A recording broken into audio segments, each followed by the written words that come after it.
Hmm. Tidak boleh menyebutkan itu BNSP atau PUPR gitu Pak, tapi menyebutkan tugas dan fungsinya. Ini sekiranya ada perubahan dalam nomenklaturnya, ini tidak mengganggu peraturan pemerintah yang kita susun Pak. Jadi memang kaidah hukumnya seperti itu. Tapi satu-satunya yang dimaksud di sini adalah BNSP Pak.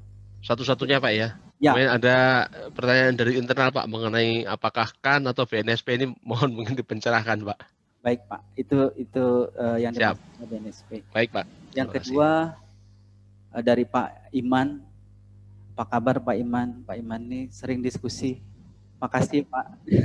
Ini terkait ruang lingkup ya Pak. Ruang lingkup kenapa asosiasi profesi terakreditasi dibatasi untuk 5 subklasifikasi. Jadi mohon izin Pak Ketua, Bapak Ketua Asosiasi, arahan pimpinan ke depan itu kita memiliki asosiasi profesi spesialis. Jadi mengarah ke spesialis, dan dari aturan ada dalam pembentukan BNSP seperti peraturan nomor 2 BNSP terkait pembentukan LSP, pengaturan klasifikasi dan subklasifikasi itu diserahkan kepada sektor. Diserahkan dalam hal ini ke PUPR, PUPR bisa mengatur sendiri terkait pembatasan tadi. Jadi 5 subklasifikasi itu kalau kita detailkan untuk beberapa jabatan kerja, ini sudah kami exercise mungkin bisa sampai 60 sampai 80 jabatan kerja untuk 5 subklasifikasi tadi. Jadi itu sudah sangat banyak sekali, dan ini tujuannya tidak lain kita mendorong asosiasi profesi kita ke arah spesialis Pak Iman. Jadi itu Pak. Selanjutnya Pak Takdir, apakah BNP dalam skema sertifikasi menyesuaikan yang ada di PUPR? Jadi Pak Takdir, skema sertifikasi itu diturunkan dari standar kompetensi kerja nasional Indonesia, bisa dari SKKNI, bisa dari standar kompetensi khusus atau standar kompetensi internasional. Ada 3 standar kompetensi yang mengatur, yaitu yang 3 tadi, SKKNI yang dibuat oleh PUPR, atau standar kompetensi khusus biasanya ini untuk klaster, dan standar kompetensi internasional. Dari SKKNI itu diturunkan menjadi skema sertifikasi. Jadi skema sertifikasi yang ada di BNSP ataupun di PUPR tidak akan berbeda karena acuannya adalah SKKNI Pak. Nah SKKNI itu dibuat di Direktorat Kompetensi dan ditetapkan oleh Kementerian Tenaga Kerja, dan itu mengatur semua stakeholder di sektor konstruksi. Demikian Pak Iqbal dan Bapak. Mohon ada. Baik, terima kasih. Selanjutnya ini ada beberapa pertanyaan yang sebentar Pak Takdir, silakan Pak. Terima kasih dari jawaban tadi. Standar kompetensi yang dimaksud yang dimiliki SKKN dan skema sertifikasi. Nah sekarang kan kita lihat asosiasi yang sudah memiliki itu Pak, tapi tidak terakreditasi di dalam Kementerian PUPR. Itu bagaimana Pak? Apakah nanti juga bisa sama dengan kita menggunakan di proses pelelangan nanti? Terima kasih. Baik Pak, maksudnya mungkin asosiasi profesi yang belum terakreditasi ya Pak? Ya betul Pak. Yan, ada asosiasi profesi yang sudah memiliki LSP Pak. Nah, dan Baik telah Pak, melakukan jadi memang di dan mengeluarkan permohonan Undang-Undang Nomor 2 Tahun 2017 itu jelas Pak. Sekarang. Dan itu kami dapati beberapa di pelelangan dapat menggunakan itu Pak. Apakah juga sama dengan yang non terakreditasi?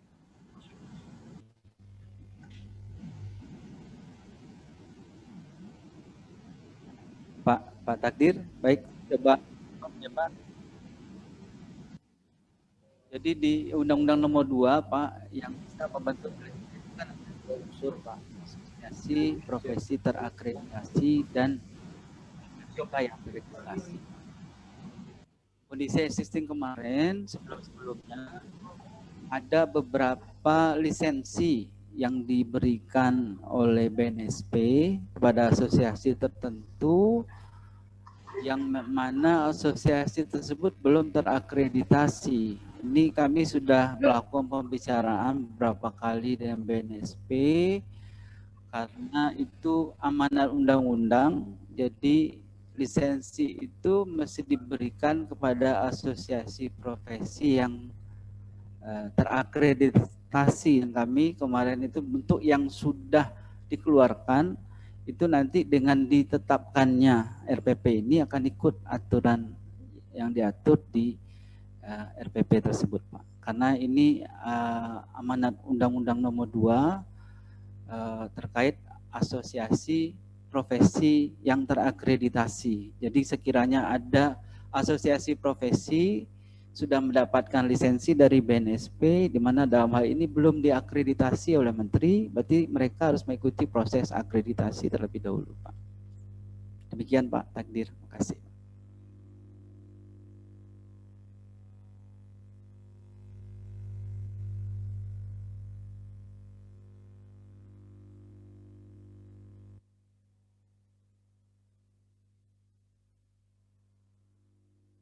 Di chat ya. Ini pertanyaan dari Pak Istanto Urip dari Gapenri. Di kemudian hari dengan anggapan bahwa asesor adalah profesi, apakah para asesor bisa membentuk asosiasi untuk membantu memenuhi kebutuhan kecukupan asesor? Yang pertama ini ya. Kemudian yang kedua, pertanyaan dari Pak Wuryanto Kusjali dari Aspeknas ya, dari kelihatan ini. Apakah LSP berbadan hukum yayasan bisa mendapatkan rekomendasi dari Menteri atau melaksanakan SKK?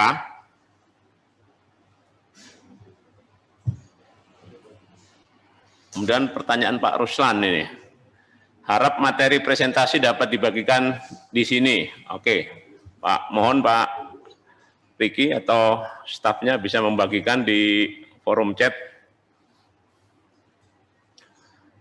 Kemudian pertanyaan berikutnya, mohon izin bahan presentasi sama ini. Nah, pertanyaan berikutnya,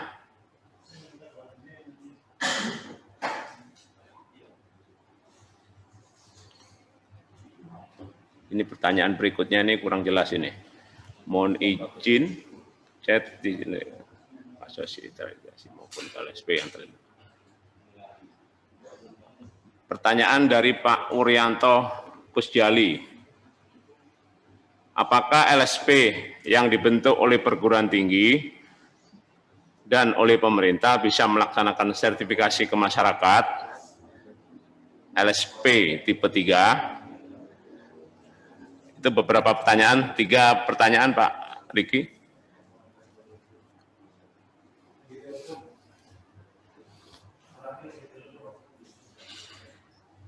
Mohon Bapak yang lainnya menyiapkan pertanyaan.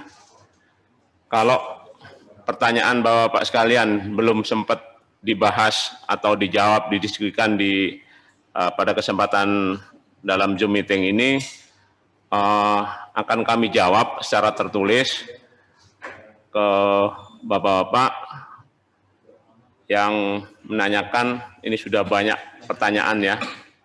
Pak Riki, mohon dijawab, tadi ada 3 pertanyaan.